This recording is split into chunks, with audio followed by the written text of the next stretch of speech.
Thank you so much. मुझे जो यार दिलचस्पी हुई आपकी बात सुन के कि आपने कुछ 12 साल पुणे में काम किया, जी, फिर गांव आ गए। तो क्या काम किया आपने, पहले तो ये बताएं। क्लब महिंद्रा हॉलीडेज का सेल्स मार्केटिंग में हम काम करते थे। Very good. तो एक बाजू में टूरिज्म का टेक्निकल नॉलेज और एक बाजू में हार्डकोर फार्मर वहाँ पे काम करता हो खेती में, इसीलिए उसका कॉम्बिनेशन करके एग्री टूरिज्म हमने लॉन्च किया। और I am the father of agri tourism. I have received national award from president of India for the innovative tourism product of the country. वाह, वेरी गुड। Thank you.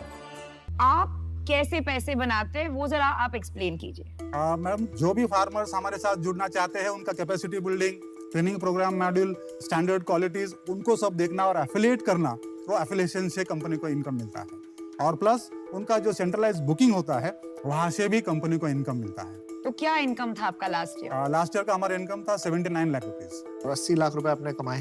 जी। 80 लाख में अपने farm से कितने कमाए और कमीशन से कितना कमाया उससे? सर, उसमें से अप्रोक्सीमेटली अराउंड 30 लाख रुपए हमारे फार्म से आए। आपके पास कैसे आते हैं लोग, कस्टमर कैसे आते हैं? सोशल मीडिया से और वर्ड ऑफ माउथ से ही ज्यादा अभी टूरिस्ट हमारे पास आते हैं। लास्ट ईयर मेरा फार्म में अगर देखेंगे आप, ऑलमोस्ट 23 कंट्रीज से लोग आए हैं। और हमारा फोकस इंटरनेशनल टूरिस्ट है ही नहीं, हमारा फोकस है डोमेस्टिक टूरिस्ट। आप अगर पुणे से मेरे फार्म में आते हैं, 2 दिन हमारे पास रहते हैं और जाते टाइम आपने मेरे से गेहूं खरीद लिया, राइस खरीद लिया, प्लस आपने हैंडीक्राफ्ट क्राफ्ट खरीद लिया, तो हमारा जो एक प्रॉब्लम है, किसान को प्राइस नहीं मिलता। तो अगर ये प्राइस मुझे मिलता है खेत में ही, गांव में ही, तो मैं क्यों शहर में मेरा कृषि माल लेके आओ बेचूं? हर फार्मर जी, साल का कितना कमाता है ये काम से? अप्रोक्सीमेटली 15 to 16 लाख रुपए के आसपास आता है। और उसके दूसरे काम से कितना आता है? खेती से कम आता है। बिकॉज अगर समझो फॉर एग्जांपल 5 एकड़ का खेती है, तो 5 एकड़ में से ज्यादा 2.5 लाख रुपया कमाता है। मतलब 5-10 गुना उसका टूरिज्म इनकम के बढ़ माध्यम जाता माध्यम है से, हाँ। आपसे जुड़ने के बाद। जी सर। कमाल की बात है। जी सर। तो अगर फार्मर का चल जाता है ये, तो जी। वो अपना प्रॉपर्टी को आपके थ्रू क्यों डालेगा? वो मतलब ट्रैवल बुकिंग वेबसाइट पे डाल के ज्यादा बिजनेस नहीं बढ़ाना चाहेगा?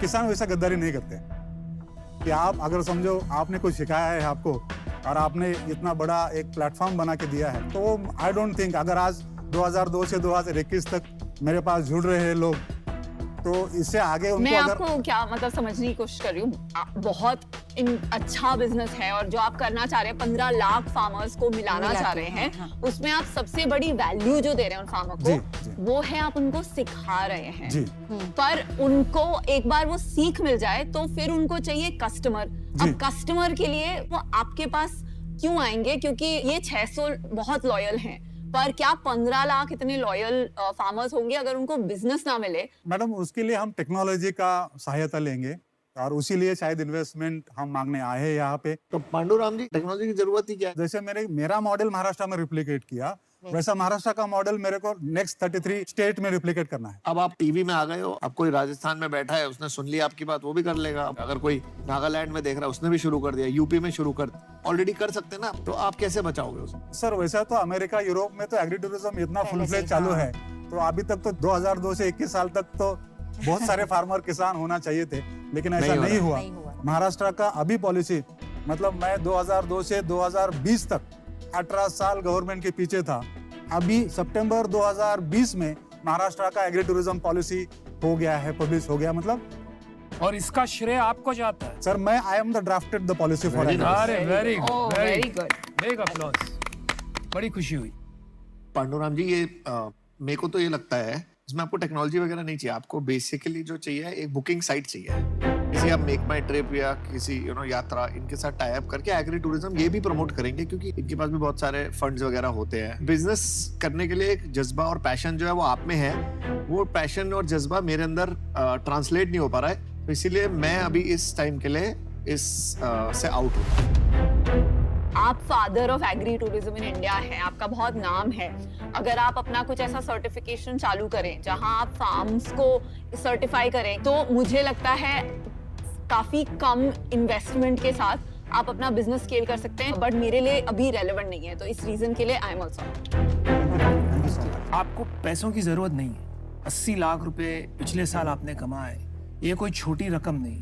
1-2 लोगों को साथ लेके आगे बढ़ोगे तेजी के साथ, तो ये डबल भी हो सकता है। इन्वेस्टर जो 50 लाख डालेगा, वो तो 5 करोड़ चाहेगा, तो वो दलदला है। तो इस कारण से I wish you the best, but I am sorry, मुझे आउट होना पड़ेगा। Thank you sir. Thank you. देखिए इसमें दो चीजें हैं, एक डिमांड है, एक सप्लाई है। जी आप दोनों चीजों को सॉल्व करने की कोशिश कर रहे हैं, जी और अभी आपका जो एफर्ट लग रहा है मेरे को, वो लग रहा है डिमांड पे ज्यादा लग रहा है आपका। तो आपको अपना मॉडल चेंज करना पड़ेगा, कुछ सप्लाई स्टैंडर्डाइजेशन करना पड़ेगा। तो मैं इससे आउट हूँ।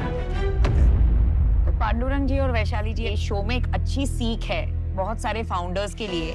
हर एक फाउंडर को फंड्स और इन्वेस्टर के झंझट की और टू टेक्नोलॉजी, ये थोड़े बज वर्ड्स हो गए, okay you know like glamorous words हो गए, पर उन्हें सचमुच सोचने की जरूरत है कि क्या हमारे बिजनेस को ये दो चीजों की आवश्यकता सचमुच में है कि हम ऐसे ही इसके पीछे दौड़ रहे हैं। तो मुझे लगता है कि आपको आज बहुत अच्छा फीडबैक मिला है।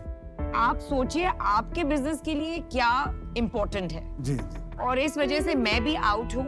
Thank you and all the very Thank you best. so much. बड़ा अच्छा लगा आपसे। Thank you sir.